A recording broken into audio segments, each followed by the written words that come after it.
Welcome back. Right now we're going to talk about how Selection Sunday did, breaking down each conference champion.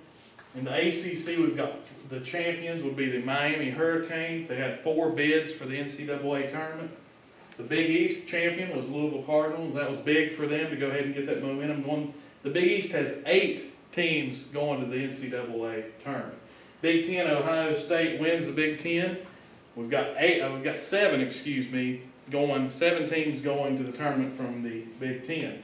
Big 12 had a pretty good year there with Kansas winning the championship. 5 teams are going to the NCAA tournament for them. Mountain West, New Mexico Lobos go as the champion, and they've got 5 teams in the NCAA tournament. Pac-12 here, we've got the Mighty Ducks down here finally winning in something other than football, and they've got 5 bids for the NCAA tournament. We go over here to the SEC. We've got the upset team here. Ole Miss beat Florida in the SEC championship game. Ole Miss is getting hot. You'll see what I have to say about them later. Make a couple people mad. The SEC has 3 bids: Missouri, Florida, and Ole Miss. Those are your SEC teams. The Valley Conference, Creighton is your champion in that conference, and 2 bids coming out of there. West Coast Conference, Gonzaga.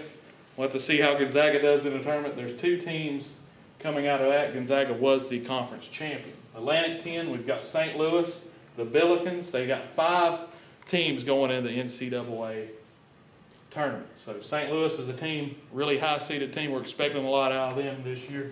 And right now we're going to go over to Coach Caywood and talk about the teams that got left out. Hey, Dillon, I just want to point to you, look right here, guys. Somebody explain to me what a Billiken is. I really don't know what a Billiken is. Look at that. It's almost like a Smurf. I just really don't understand it. But we're going to talk about how good St. Louis is here in a little bit. But part of Selection Sunday, everybody always has some problems about a team left out. So we're going to just go through what we think was the disappointments of Selection Sunday. And that committee has really a tough thing when you're talking about picking these teams to go to the NCAA tournament. And I think they did a good job. I'll go ahead and say it. I think they did an outstanding job this year compared to other years where I had some trouble with the picks that they had. But they did an excellent job. I'm going to go ahead and pick one team. I think we look at Kentucky right here. Kentucky, national champs last year, have the #1 recruiting class coming in next year. I think that was a really disappointing year for them. But as they lose Noel, as they lose him as a big part of their offense and defense, that they just were not deserving to make it. And I know all Kentucky fans are going to get mad. They're all going to be upset that Kentucky's not in. They should be in. Well, just enjoy the ride to the NIT. Enjoy that, because we'll go ahead and rip you off because you don't make it to the dance this year, so we're going to go ahead and throw you down. So we're going to turn it over to Dakota Jones. My one problem is Maryland did not make the tournament this year. Maryland got hot near the ACC tournament. They beat Wake Forest. They played UNC really good.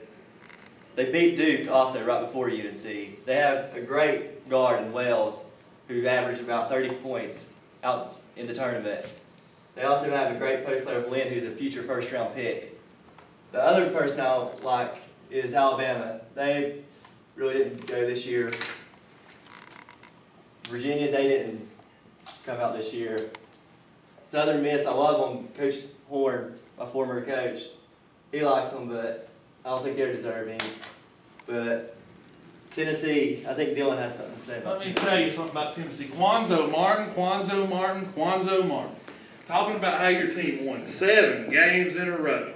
Do you know what happened in between those 7 games? Tennessee lost to an under 500 Georgia Bulldog team. It doesn't matter, Quanzo. Your team's not that good. You've got some good players. You've got a good thing to build around. You got beat by Alabama once. You got beat by them in the tournament. Tennessee, if you want to argue, you should have won your bubble game against Alabama there in the tournament. So Tennessee, I think, you don't deserve to go to the NCAA tournament just because they win bubble games. And another team I forgot to say, you got beat by Ole Miss twice. Beat double teams, Tennessee. Dillon, we'll go ahead and say this right now. We'll go ahead and put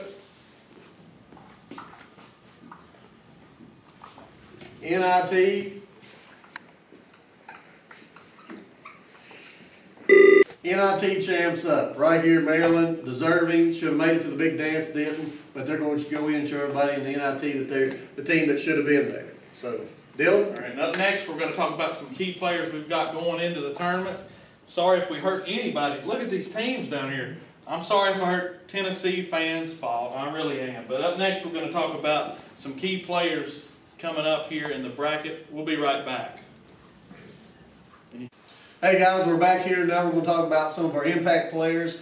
And what I've chosen is my beloved Tar Heels, who I think are on fire. If you're not picking my Tar Heels, you're going to be in trouble. You should pick my Tar Heels. We're going to talk about it here in just a second. You're going to see how far I put them. You'll also see how far I took the Dukies and see how far we're going to get them. But if you'll look up here, my man, James Michael McAdoo, is the impact player for me. They're in the South region, which is the easiest region there is, and that's a benefit for us. But as you can see here, McAdoo averaging 14-4, 7 rebounds a game, 1 assist a game. The big thing with Michael McAdoo is matchups. We went to a 4-guard offense basically where we're small. He's having to play the center position. He is going to give that bracket fits at the 5 position. There are going to be mismatches all over the floor, and I really think Michael McAdoo is going to be the impact player, and he's going to really push the Tar Heels on down toward the Final Four. UNC's lowest seed that they've had in 44 years. They tied.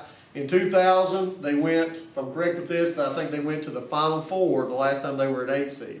So watch out for the Tar Heels. Don't count against them. And now we're going to show it. My key player is Trey Burks. He's a Wooden Award finalist. He's also the Big Ten Player of the Year.